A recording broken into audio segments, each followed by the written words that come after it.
Ok, pessoal, vem comigo, vamos nessa, porque agora o bicho vai pegar. É isso aí. A gente vai falar sobre os 3 níveis de proteção dentro de um quadro de distribuição. É isso mesmo, pessoal. Na verdade, quando eu falo sobre os 3 níveis de proteção, eu estou me referindo ao disjuntor termomagnético, ao DPS e também ao dispositivo DR. Na verdade, a gente já falou sobre cada um deles de forma individual. E agora a gente vai juntar os 3 níveis de proteção dentro de um quadro de distribuição e a gente vai aprender como ligar, ou seja, a interação entre eles, ok?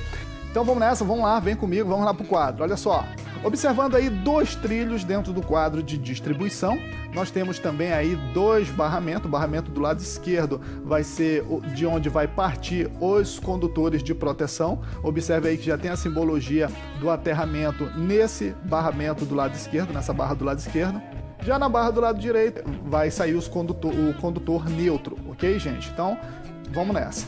Olha só, logo aqui embaixo, nós temos aqui 2 circuitos de iluminação, representado pelo ícone de 2 lâmpadas. Temos aqui um de tomada, ok?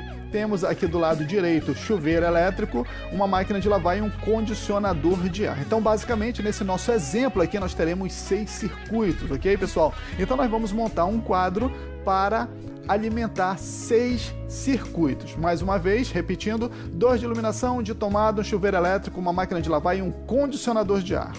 E aí já está começando a chegar o dispositivo de proteção. Olha só, o primeiro é o disjuntor geral, chegando aí 2 DPS. Por que 2 DPS, pessoal? É um para o neutro e o outro para o fase. Chegando agora aí um interruptor diferencial residual, ou seja, um dispositivo DR. Logo abaixo está chegando aí os disjuntores que vai compor os circuitos, ok, pessoal?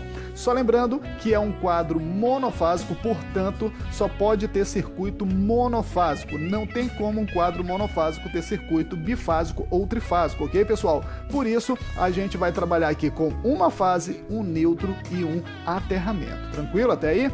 Beleza, então. Então a gente vai começar com o condutor fase. Então observe aí, pessoal, fase chegando, olha só. Ele entra primeiro no disjuntor geral, sai do disjuntor geral, alimenta o DPS e alimenta também o polo fase do dispositivo DR. Observe aí, interpretado aí pelo condutor vermelho, ok? Então observe que ele vai sair do dispositivo DR e alimentar todos os outros disjuntores dos circuitos abaixo. Então observe aí, ok, pessoal? Alimentou todos. Por que fez isso? Por que uma fase foi jampeada em todos esses disjuntores? Porque todos esses circuitos vão estar protegidos por um único DR, ok, gente? Simples assim. Então olha só, desses circuitos, ou seja, desses disjuntores, vai sair uma fase onde vai alimentar as lâmpadas, onde vai alimentar as tomadas, todos os equipamentos que tiver ligado neles, como por exemplo, observe aí, olha só, pessoal, beleza? Então olha só, são 2 circuitos de iluminação, acompanha aqui do lado esquerdo, então uma fase para cada circuito, um circuito de tomada, uma fase vai lá e alimenta elas, ou seja, as tomadas. Uma fase para o chuveiro, outra para a máquina de lavar e outra para o condicionador de ar. Um detalhe bem importante, pessoal, tem uma lâmpada, uma única lâmpada aqui representando o circuito de iluminação, mas na verdade, se nesse circuito tem 10 lâmpadas, todas as 10 têm que ser ligadas nessa mesma fase, assim como vai ser ligado no mesmo neutro, que vai compor esse circuito, e o mesmo aterramento também. Assim serve para as tomadas, está representado por uma única tomada aí na imagem, mas pode ser 10, 15, 8 tomadas, ok, gente? Então, o fato de ter só uma imagem é só para representar que esse circuito é destinado aquilo, ok? Beleza, gente? Tranquilo? Ok. Então, com isso, termina toda a trajetória da fase, do condutor fase, ok? E agora a gente vai trazendo aí o neutro para você entender melhor. Olha só, o neutro chegando. Então, observe aí que quando o neutro chega, ele alimenta primeiro o IDR e o DPS. Observa que no IDR tem aqui a letra N. Eu tenho certeza que não dá para você visualizar legal, mas com certeza você já sabe, você já viu em aulas anteriores que aqui, ó, é uma letra N, ok, pessoal? Então o neutro chegou, alimentou o polo neutro do dispositivo DR e do DPS. Observe que a barra de neutro tem vários parafusos, então a gente pode ter várias derivações desse mesmo neutro e é o que vai acontecer. Olha só, pessoal, cada circuito com o seu neutro. Observa, circuito de iluminação, 2 circuitos de iluminação, cada um com o seu neutro, circuito de tomada com o seu neutro. Então observa também um neutro para o chuveiro, outro para a máquina de lavar e outro para o condicionador de ar, ok, pessoal? Simples assim, pessoal, muito fácil, não tem nada de difícil, ok? Então, concluído a parte do neutro, a gente vai observar agora o aterramento. Então observe o aterramento começando ali pela parte de baixo dos DPS, pessoal. Olha só, os DPS eles são interligados entre si, ou seja, eles são curto-circuitados e ligados no aterramento. É dessa forma mesmo que faz a ligação dos DPS. E aí, observe que cada circuito também tem que receber o seu condutor de proteção. Do lado esquerdo, o circuito de iluminação e tomada vão compartilhar o mesmo condutor de proteção, ok, pessoal? E já do lado direito, o circuito do chuveiro, da máquina de lavar e do condicionador de ar também vão compartilhar o mesmo condutor de proteção. Posso fazer isso? Compartilhar o mesmo condutor de proteção? Sim, pessoal, eu posso fazer. Sabe por que eu posso fazer? Porque a norma me permite. Agora, para não ficar só na minha palavra, observa só. Na verdade, a gente vai relembrar porque a gente já viu isso em aulas anteriores. Lá no item 5.1.2.2.3.6, da NBR 5410, diz que todo circuito deve dispor de condutor de proteção em toda a sua extensão. E essa parte aqui também explica que porque, na verdade, o circuito de iluminação está recebendo o aterramento, porque muitos de vocês que não assistiram a aula anterior devem estar achando estranho, pô, mas condutor de iluminação recebendo o terra? Sim, gente, tem que também, o circuito de iluminação, ele tem que ser composto pelo condutor de proteção também. Observa aqui, ó, todo circuito deve dispor de condutor de proteção. Todo, ok, pessoal? Tranquilo até aí? Beleza. Mas o que eu quero dizer para vocês é o seguinte, olha só na nota. Um condutor de proteção pode ser comum a mais de um circuito, ok? Um condutor de proteção pode ser comum a mais de um circuito, ou seja, ele pode ser compartilhado sim, sem nenhum problema.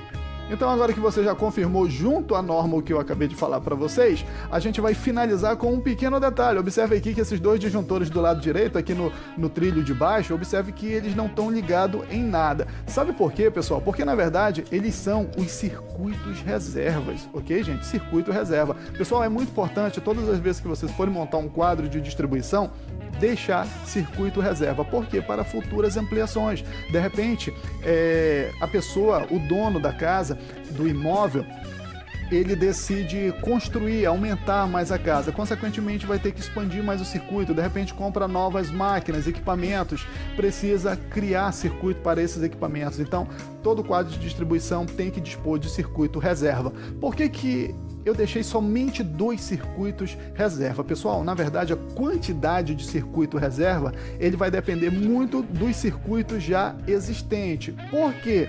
Olha só, a resposta, mais uma vez, tá lá na NBR 5410. Vamos nessa então, vem comigo, olha só.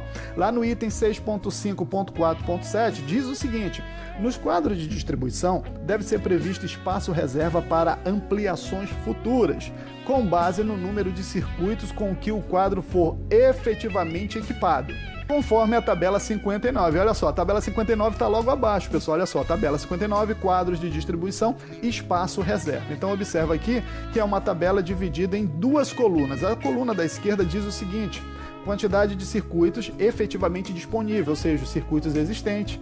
E já a coluna da direita diz o seguinte: espaço mínimo destinado à reserva, ou seja, em número de circuitos. Então vamos lá, pessoal, para a gente entender melhor. Olha só, até 6 circuitos, nós temos que ter, no mínimo, 2 circuitos reserva. 2 espaços, pelo menos, para circuito reserva. É o que nós temos lá, pessoal. Nós não temos 6 disjuntores monofásicos no trilho de baixo. Então, nós temos 6, ok? E mais 2 reserva. Quando o quadro tem de 7 a 12 circuitos, a gente tem que deixar no mínimo 3 circuitos reserva. De 13 a 30 circuitos, no mínimo 4 circuitos reserva.